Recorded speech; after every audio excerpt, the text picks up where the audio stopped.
वो नहीं सरकार ध्यान दे रही 1% कि जहाँ से जो है ट्रैक्टर लेके आदमी निकलेगा, रात को बाइक लेके निकलेगा, साइकिल निकले, जब साइकिल लेके रात को निकले वो खंदी में गिरा पड़ा रहेगा, उसे कोई उठाने वाला भी नहीं मिलेगा।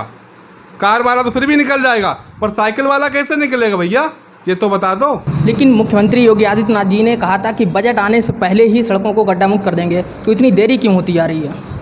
कौशल जी, अगर सत्ता पक्ष अपना काम ठीक से नहीं कर पा रहा है तो विपक्ष को उसका विरोध करना चाहिए। अगर विरोध नहीं कर रहा है विपक्ष, तो क्या जिम्मेदार विपक्ष नहीं है इसके लिए? नमस्कार, मैं हूं आकाश मिश्रा और आप देख रहे हैं द गली मोहल्ला शो। किसी भी देश, प्रदेश या जनपद का विकास तभी संभव है जब वहां की सड़कों की हालत दुरुस्त हो। इसीलिए सत्ता में आते ही मुख्यमंत्री योगी आदित्यनाथ ने एक टीवी इंटरव्यू में ये कहा था कि अभी हमारा बजट भी पास नहीं हुआ है और बजट आने से पहले ही हम यूपी की सभी सड़कों को गड्ढा मुक्त कर देंगे। हमारा बजट नहीं आया है, लेकिन बजट आने के पहले प्रदेश की सभी सड़कों को हम गड्ढा मुक्त कर देंगे।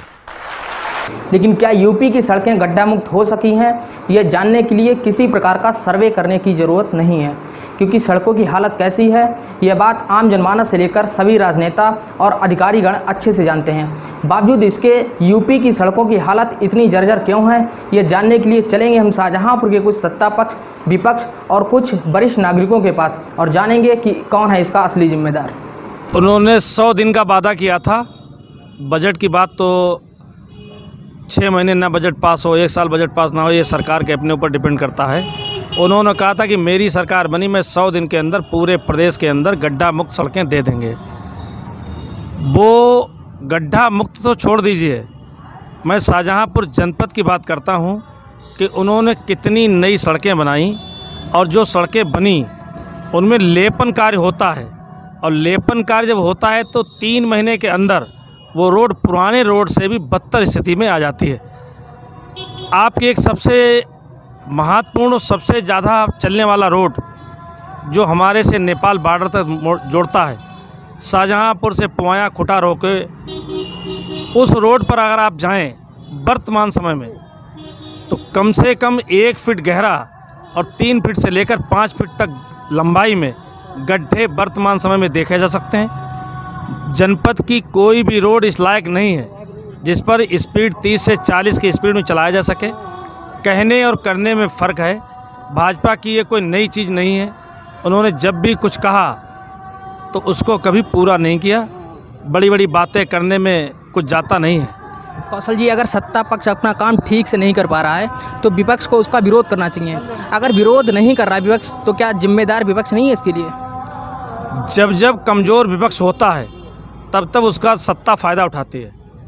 आज हालात आप देख रहे हैं कि विपक्ष तो छोड़ दीजिए, जिस के ऊपर आवाज़ उठानी चाहिए, जिसके माध्यम से मेरी आवाज़ को जानी चाहिए, उसी की आवाज़ दबाई जा रही है। आपने भी देखा है कि गाज़ियाबाद में पत्रकार की हत्या हो गई, उसमें क्या हुआ? तो आवाज़ उठाता कौन है? जनता अपनी आवाज़ पत्रकार के माध्यम से सरकारों तक पहुंचाती है, तो पत्रकार ही सुरक्षित नहीं है तो आवाज़ कहाँ से जाएगी? इन हत्याओं का कांग्रेस पार्टी ने किस तरीके से विरोध किया है?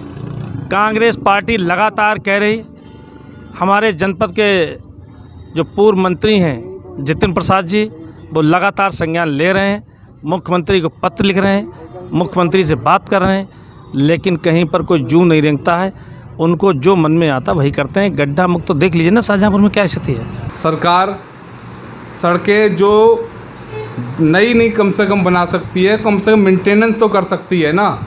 उसमें इतना खर्चा थोड़ी ना आएगा। सरकार ढंग से 100 रुपये अलाट करती है, उसमें से 70 रुपये भी ढंग से लगा दे तो 1 पैसे का भी जो है, जैसे कि उसमें लोगों को काम दिखेगा। उसमें काम ही नहीं, जब 100 में है वहाँ पे काम ही नहीं नज़र आता है। आज बनी कल टूट गई, या खड्डे हैं जहाँ पे खड्डे हैं और भी वो पूरे नहीं कर पा रहे। जो हाईवे एक्सप्रेस पे आप बना रहे हो, जो नई रोडें आप बना रहे हो, प्रयागराज वाली बना रहे हो, बहुत अच्छी बात है, बहुत बढ़िया काम है सरकार का। पर जो है, जो जहाँ पे इंटीरियर इलाका भी है, जहाँ से एक गरीब आदमी निकलता है, किसान आदमी जहाँ से निकलता है ना, वो नहीं सरकार ध्यान दे रही 1% कि जहाँ से जो है ट्रैक्टर लेके आदमी निकलेगा, रात को बाइक लेके निकलेगा, साइकिल निकले, जब साइकिल लेके रात को निकले वो खंदी में गिरा पड़ा रहेगा, उसे कोई उठाने वाला भी नहीं मिलेगा। कार वाला तो फिर भी निकल जाएगा, पर साइकिल वाला कैसे निकलेगा भैया, ये तो बता दो, साइकिल वाला कैसे निकलेगा? इस करके जो है, जब किसी का एक बच्चा कमाने वाला होता है, उसका जब एक्सीडेंट हो जाता है उस गड्ढे के कारण से, और तड़पता रहता है और ख़त्म हो जाता है, उसका पीछे कौन है करने वाला? कोई करने वाला नहीं है। आप यहाँ से आप ढाई घाट जाइए, ढाई घाट से आगे शमशाबाद क्षेत्र से निकल जाओ, वहाँ गड्ढा। आप निकल जाओ शामली वाले रोड पे निकल जाओ, वहाँ गड्ढा। जिस रोड से निकल जाओ, हमें तो गड्ढा मुक्त कहीं नहीं दिखा। गड्ढा मुक्त क्या है? चाहे ऊपर से प्रशासन पैसा भेज रहा है, कुछ भी कर रहा हो, पर जो है काम नहीं हो रहा है। जो काम हो रहे हैं वो बड़े बड़े सिर्फ दो लेने, 3 लेने, 4 लेने जो निकाल रहे हैं वो ही सब दिख रहे हैं, बाकी इंटीरियर में बिल्कुल काम नहीं दिख रहा मुझको। हमारे साथ हैं भारतीय जनता पार्टी के जिला अध्यक्ष हरिप्रकाश वर्मा जी। आपसे जानेंगे कि जिन सड़कों को गड्ढा मुक्त करने का वादा मुख्यमंत्री योगी आदित्यनाथ जी ने बजट आने से पहले ही किया था, उन सड़कों को बजट आने के 3 साल बाद भी गड्ढा मुक्त क्यों नहीं किया जा सका? जी अध्यक्ष जी बताइए। धन्यवाद आकाश जी। आपने बहुत ही ज्वलंत मुद्दा जो जनता के बीच में चल रहा है, कई जगह पर सड़कें NH के होल्ड कर दी गई हैं PWD की जगह पर, उनमें कई गड्ढे हैं। जैसे आप शाहजहाँपुर से जब खुटार जाते हैं तो सिंधौली में एक बहुत बड़ा गड्ढा था, उसके लिए कई बार लोगों ने भी कहा, मैंने भी जब बात की तो बताया गया कि वो PWD से NH के हैंड ओवर कर दी गई है सड़क। NH के अधिकारियों से बात की गई तो वो गड्ढे भरे गए हैं और ये वायदा किया गया है कि 20 दिन के अंदर उन गड्ढों को गड्ढा मुक्त कर दिया जाएगा। बरसात की वजह से कई जगह पर सड़कें ख़राब हुई हैं। माननीय मुख्यमंत्री जी के संज्ञान में ये मामला है और माननीय उप मुख्यमंत्री केशव प्रसाद मौर्य जी को भी बताया जा चुका है। बहुत जल्द ही इन सड़कों से गड्ढे समाप्त होंगे। लेकिन मुख्यमंत्री योगी आदित्यनाथ जी ने कहा था कि बजट आने से पहले ही सड़कों को गड्ढा मुक्त कर देंगे, तो इतनी देरी क्यों होती जा रही है? देखिए, आप लोग और हम सभी लोग इस समय कोरोना जैसी वैश्विक महामारी से जूझ रहे हैं। माननीय मुख्यमंत्री जी 24 घंटे में 17-18 घंटे काम कर रहे हैं। लगातार प्रयास है, लेकिन कुछ अधिकारियों की वजह से कुछ काम अटक रहे हैं। अधिकारी हद से ज़्यादा कंट्रोल से बाहर हैं। इसके लिए कई बार माननीय मुख्यमंत्री जी के संज्ञान में लाया गया, लेकिन इस समय कोरोना जैसी बड़ी बीमारी जो चल रही है, इसलिए अधिकारियों के कम स्थानांतरण हो रहे हैं, कार्रवाई कम हो पा रही है। वास्तव में अधिकारी जो ठीक से काम नहीं कर रहे हैं, चाहे वो इंजीनियर हों, चाहे वो एक्शियन हों, उनके विरुद्ध कठोर कार्रवाई होने की आवश्यकता है। और आपको विश्वास दिलाते हैं कि माननीय मुख्यमंत्री जी बहुत जल्दी ही इन अधिकारियों के खिलाफ जो सही स्थिति ऊपर नहीं बताते हैं, उनके खिलाफ बड़ी कार्रवाई की जाएगी। देखिए, जब मुख्यमंत्री जी ने ये बयान दिया था तो एक आस सी जगी थी कि शायद मुख्यमंत्री जी इस बारे में बड़े गंभीर हैं और ये चीज़ें होंगी। प्रारंभिक तौर पे कुछ गड्ढे भरते हुए दिखाई भी दिए थे, उसके बाद सड़कें भी बनी। अब बार बार जब सड़क बनने के बाद अगर टूट रही है तो इतना समझ में आ रहा है कि सड़कों में जो जिस तरह का मटेरियल लगना चाहिए, शायद उस तरह का मटेरियल नहीं लगा है।